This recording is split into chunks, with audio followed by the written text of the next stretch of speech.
Então, que fique claro para a população brasileira que a falta de justiça, no caso Marcos Valério, está nas mãos do Supremo Tribunal Federal. Então, esse sangue está nas mãos dos ministros do Supremo Tribunal Federal.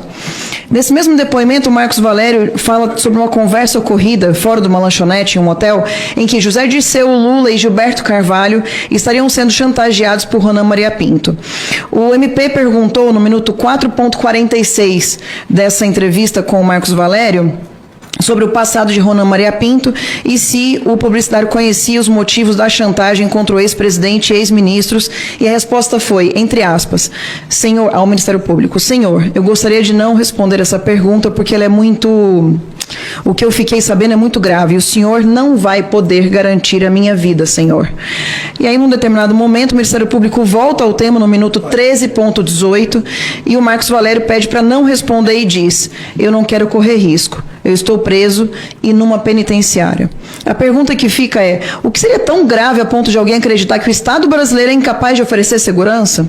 Qual é o tamanho da periculosidade dessa organização quando sabemos que o Serviço de Proteção à Testemunha pode, inclusive, manter alguém fora do país?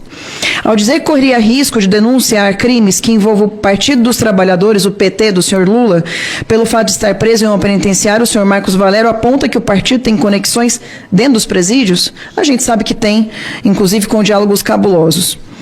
A Mara Gabrilli, em recente entrevista à Jovem Pan, que foi, inclusive, passada aqui, disse, o Ronan Maria Pinto, entre aspas, o Ronan Maria Pinto, se não fosse pago, ele ia entregar o Lula como mentor do assassinato de Celso Daniel. Esse é o teor da chantagem, e o Lula pagou. Como é que alguém não tem nenhum envolvimento pagaria? Por que pagaria? O Lula pagou os 12 milhões de chantagem, sim, para o Ronan Maria Pinto calar a boca e ficar quieto. Enfim, eu queria confirmar aqui que, para fins de esclarecimento, é erro tratar apenas da morte do prefeito Celso Daniel. O número de mortos envolvendo apenas este caso chega a 11 pessoas, sendo que ao menos 8 já foram confirmadas a relação. A gente está tratando dos nomes das seguintes execuções por essa facção criminosa. Celso Daniel, o prefeito, Antônio Palácio de Oliveira, o garçom, Paulo Henrique Brito, testemunho da morte do garçom. Irã Moraes Rédoa conheceu o corpo do Celso Daniel. Dionísio Severo, suposto elo entre quadrilha e sombra. Sérgio Orelha, amigo de Severo. Otávio Marcieri, investigador que ligou para o Severo. Carlos Del Monte Prints, o legista. Legista, inclusive, esse que eu conheci. Tive a oportunidade de conversar com ele. E ele me disse que nunca tinha vomitado nenhuma vez em fazer em verificar um corpo. Foi a primeira vez que ele passou mal durante um procedimento. E que havia indícios, inclusive, de que Celso Daniel foi empalado. E ele não pôde colocar isso por medo.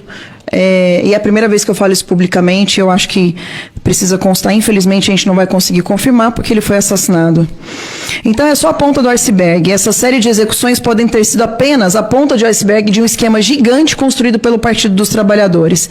Em delação premiada, o senhor Marcos Valério aponta diálogos que teve como prosséries o PT, que revelavam que facções criminosas, leia-se PCC, lavavam dinheiros em empresas de transporte urbano e jogos. Transporte urbano esse que o senhor Alexandre de Moraes teve relação de advocacia com essa empresa. E uma vez eu falei sobre isso em uma entrevista da relação do senhor Alexandre de Moraes com esse transporte urbano que tem relação com o PCC. Em seguida que eu saí dessa entrevista, Sóstenes, eu fui abordada por pessoas, senhores, que me entregaram uma carta dizendo que eu teria que pedir desculpas publicamente. E que eu fui tentar procurar esse vídeo hoje não existe na internet, era uma entrevista que estava sendo divulgada online. Não vou falar aqui sobre onde foi, porque essa empresa também está tendo problemas, essa empresa de comunicação está tendo problemas com o Supremo Tribunal Federal.